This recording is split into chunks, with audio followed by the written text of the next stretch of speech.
கிறிஸ்துவுக்குள் அன்பான என் அன்பு தேவனுடைய பிள்ளைகளே, ஆண்டவராக இயேசு கிறிஸ்துவின் நாமத்தில் அன்பின் வாழ்த்துக்கள். வல்லவர் இயேசு ஊழியம், மதுரையிலிருந்து போதகர் பேசுகிறேன். தேவன் தாமே உங்களை ஆஸ்வதிப்பாராக. வேதம் கூறுகிறது, கர்த்தரிடத்தில் மனமகிழ்ச்சியாயிரு, அவர் உன் இருதயத்தின் வேண்டுதல்களை அவர் அருளி செய்வார் என்று சொல்லி.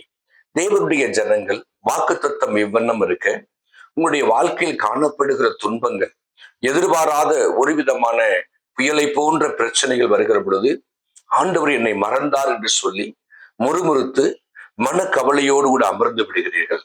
எனக்கு வாக்குத்தத்தம் கொடுத்தார், அந்த வாக்குத்தத்த வார்த்தையின்படி எனக்கு நிறைவேற்றவில்லை என்று சொல்லி சோர்ந்து போகிறீர்கள்.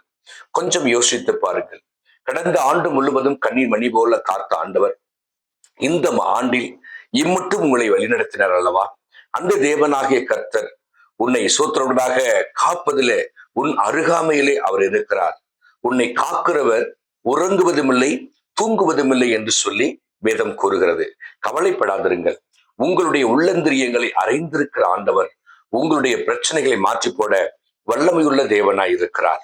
உங்களுடைய விசுவாசத்தை விட்டுவிடாதிருங்கள்.